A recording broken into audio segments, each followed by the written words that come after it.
Closed captioning of this program is brought to you by Pioneer Petroleums. Fuel your passion. You know, when you come up here to the Northwest Territories and you get a chance to fish for these trophy lake trout, it doesn't matter what time of the year you come up during the season or whether you fish great bear or great slave, the water is so cold that the fish are everywhere, from 2 to 3 feet of water or as deep as over 100 feet of water. Now, most people will either cast and retrieve lures or they'll flat line troll using spoons and a variety of body baits and even experiment with jigs and so on. Or you can do like we've done on this trip and take small portable downriggers that are very lightweight.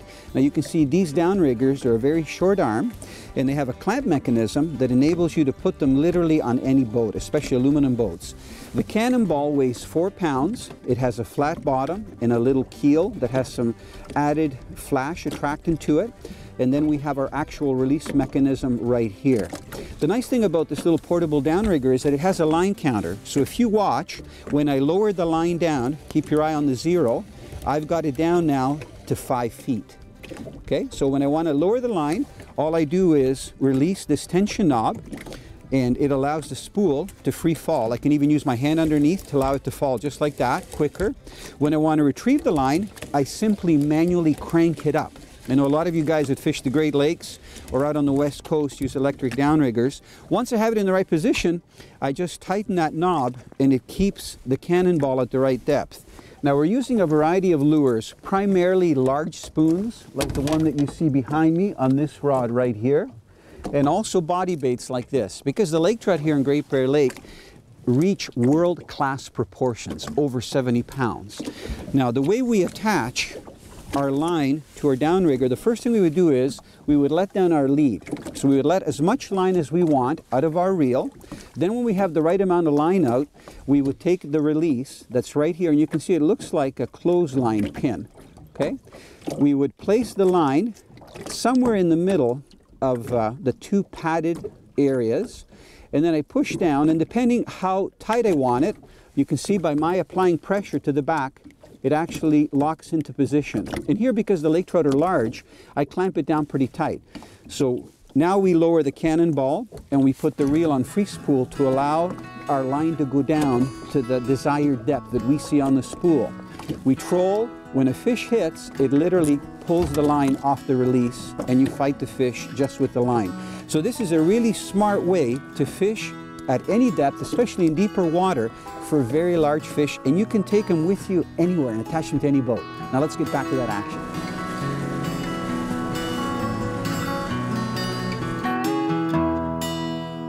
You got one on too, yep, pull it out, give it a couple good jerks, jerk, jerk. Yeah, it's a small fish. I'm just gonna raise this one up. Tell you what, it's been pretty non-stop action. We had some lulls of maybe 10-15 minutes, but that's what you can expect up here on Great Bear Lake with all different sized fish. It's such a healthy fishery. There, that one's gone. Barb, if you want to bring yours in over here as well. Okay. I'm just going to put this rod down here. Oh, I see him. Any size to it, Barb? You're doing great. Just keep the pressure going. I haven't seen it yet. I think yours is a little bigger than mine, yeah, which is kind of normal. Yeah. So you've got this really good sized net, so there's no problem scooping them in. And you've got yours on the spoon, Barb. Yep. So you're doing great. We're in about 30 to 40 feet of water. You know, the nice thing up here at Great Bear, the fish are at all depths. You can get them in 4 or 5 feet of water, or they can be down as deep as like 50, 60, 70 feet. Wherever they can find food, that's where they're going to be swimming at, looking to feed. Okay, Barb, just a little bit more to the right. Yeah, get them away from the motor. A little more, hon. Crank, crank, crank, Barb. Good move, Larry. Crank, crank, crank, Barb. Larry's got it neutral. Keep reeling, keep reeling. Oh, look at him fight, man.